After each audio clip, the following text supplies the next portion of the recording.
तो last episode में देखा था लूसियल को ड्यूक अपने साथ कॉन्फ्रेंस हॉल में लेकर जाते हैं और वहां पर लोग उनकी तारीफ कर रहे होते हैं, जिनमें से एक लॉर्ड हमारी ल्यूशन की तारीफ में उसे फेरी कह देता है, जिसके कारण लूसियल को डर लगने लगता है और वो कांपने लगती है।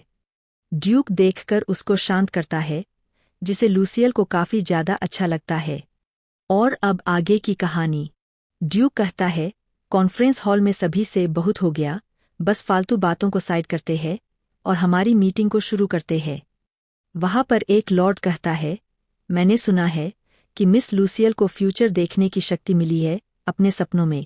इसके लिए आपको काफी ज्यादा सम्मान दिया जाता है। आर्कवाइज वर्गा कहते हैं, अगर ये सच है तो काफी ज्यादा ही अच्छी एबिलिटी है। ये काफी बढ़िया बात है कि ये एबिलिटी ब्लेस्टिन के पास है। वहां पर एक लॉर्ड को भरोसा नहीं होता और वो कहता है, ये कॉइंसिडेंस भी तो हो सकता है, और बताता है कि मेरी वाइफ को भी कई सपने आते हैं जो कि सच हो जाते हैं। वो कहता है, मेरी वाइफ को भी सपना आया था जिसमें मैं घोड़े से गिर जाऊंगा और उसी दिन मैं घोड़े से गिर गया। अब देखिए, मेरी वाइफ के सपने भी तो सच हो गए।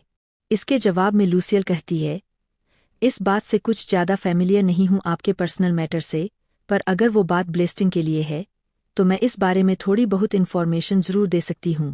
और एग्जाम्पल के लिए वो काउंट गिलन से पूछती है। काउंट गिलन, जो आर्मर होते हैं, वो कुछ ज्यादा ही भारी नहीं होते, जिससे फाइट करने में प्रॉब्लम होती है। तो काउंट गिलन कहता है, प्रॉब्लम तो होती है, लेकिन इसके अलावा हमारे पास कोई दूसरा आर्मर भी तो नहीं है जो इतना मजबूत हो। लूसियल इसके रिप्लाई में कहती है, क्योंकि वो स्टील का बना होता है, पर उसके बावजूद भी अगर उस पर हथौड़े से मारे तो भी उसमें डेंट पड़ जाता है। तो कैसा रहेगा कि अगर जो आर्मर है वो हम मिथ्रिल के बनाए। यह सुनकर सबके सब चौंक जाते हैं और लॉर्ड गिलन बोलते हैं, मिथ्रिल, डिवाइन मेटल, जो कि पंख की तरह एकदम हल्का होता है और मजबूत एकदम स्टील की तरह होता है। ऐसा तो नामुमकिन है। ऐसा नामुमकिन था लॉर्ड गिलन के अकॉर्डिंग, क्योंकि मिथ्रिल बहुत ज्यादा ही रेयर था, इसलिए वो उसके लिए मना कर रहा था। पर हमारे लूसियल के मन में ऐसा था क्योंकि वो रिग्रेशन होकर आई है। रिग्रेशन से पहले मैक्विश काबिल और क्राउन प्रिंस दोनों ने मिलकर मिथ्रिल की माइन की खोज की थी, और वो फिर वहां पर बैठे सभी लोगों को बताती है, हंसते हुए, कि उसने सपने में लेक के पास एक केव में मिथ्रिल की माइन देखी थी। और वो फिर बताती है, अगर मिथ्रिल मिल जाएगा तो हमारी पास हल्के आर्मर हो जाएंगे, मजबूत से, और जो कि वो हमारे करंट आर्मर से अच्छे होंगे। ये सुनके लॉर्ड गिलन कहता है, ओह, तो आपने इतने दूर का सोचा था, आप सच में ब्रिलियंट है। फिर गिलन कहता है, मैप को देखते हुए, तो वो केव प्रांडल लेक के पास है। और वो बताता है ड्यूक को, अगर अभी भी हम यहाँ से निकलते हैं उस केव को चेक करने के लिए तो हमें 3 से 4 दिन लग जाएंगे।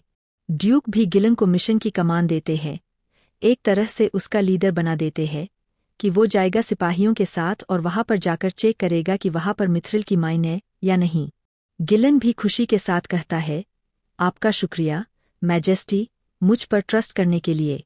सीन बदलता है और हमें दिखाते हैं ब्लेस्टिंग की सीमा को। वहां पर दीवार के सामने एक बंदा खड़ा है और कहता है हंसते हुए, क्या मस्त तेज हवा चल रही है। और वो काउंट ऑर्बिया की बात को याद कर रहा होता है और वो बंदे को बता रहा होता है कि हमें बस एक बच्चे को वहां से लाना है।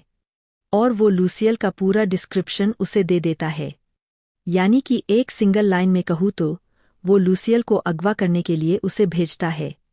और वो बंदा बहुत खुशी से भागते हुए कह रहा होता है, अगर मैं सोचूं तो बस एक बच्चे को लाने के लिए मुझे इतने सारे पैसे मिल रहे हैं। और वो जैसे ही ब्लेस्टिंग के बैरियर में घुसता है उसे झटके के साथ बेहोशी हो जाती है। सीन बदलकर ड्यूक के पास आ जाता है। ड्यूक को पता चल जाता है कि एक पागल इंसान ट्राई कर रहा था ब्लेस्टिंग की वॉल को क्रॉस करने की। उसका सबॉर्डिनेट उसे बता रहा होता है, अगर उस मर्सनरी के कपड़ों को देखे तो ऐसा लगता है कि वो किसी दूसरी कंट्री से आया था, और ऐसा भी लगता है कि उसे किसी ने हायर किया था। और अभी हम उससे पूछताछ कर रहे हैं, इससे हमें पता चल जाएगा उसे किसने हायर किया था। एक बार पता चल जाए उसे किसने हायर किया था, उसके बाद उसका क्या करना है। पर ड्यूक गुस्से में कहता है, उसे अभी के अभी मार दो जाकर। इतने गुस्से में देखकर ड्यूक का सबॉर्डिनेट कंफ्यूज हो जाता है और पूछता है, क्या अगर उसे अभी मार देंगे तो पता कैसे चलेगा कि उसे हायर किसने किया था? और ड्यूक ये सुनकर और ज्यादा गुस्सा हो जाता है और कहता है, क्या मुझे दोबारा कहना पड़ेगा? सबॉर्डिनेट मन में कहता है, इसका मतलब है कि आपको पहले से ही पता है कि उसे किसने हायर किया था। फिर वो ड्यूक से कहता है, नहीं मैजेस्टी, मैं अब यहाँ से जाता हूँ। सबॉर्डिनेट के जाने के बाद ड्यूक कहता है, काउंट ऑर्बिया, अगर वो मैरिज के बदले कुछ चीज मांगता तो मैं उसे आंख बंद करके दे देता। पर किसको भेजा? वो भी ब्लेस्टिन के कैसल में, वो भी बिना किसी डर के। लूसियल पक्का ही उससे घर से भागकर आई है। नहीं, वो काउंट से भागी है। मगर क्यों? ये बात बहुत गहराई से सोच रहा होता है। क्या ऐसा इसलिए है क्योंकि वो अपनी सीमा को बढ़ाना चाहता है? ये काम दूसरों के लिए थकाने वाला होगा, पर मेरे लिए दरअसल बहुत आसान है। तभी हमें थोड़ी देर बाद का सीन दिखाते हैं, जिसमें ड्यूक सोफे पर लेटा होता है। पर तभी शोर होने की आवाज आती है। जब ड्यूक चेक करने बाहर जाता है, तो उसे लूसियल मिलती है। वो कहता है, लूसियल, और लूसियल भी कहती है, ड्यूक। तो आज के लिए इतना ही, और आगे जानेंगे कि लूसियल क्यों आई थी ड्यूक के पास। तब तक के लिए चैनल को सब्सक्राइब करें और वीडियो को लाइक करें। और कमेंट में बताइए ये वीडियो आपको कैसा लगा।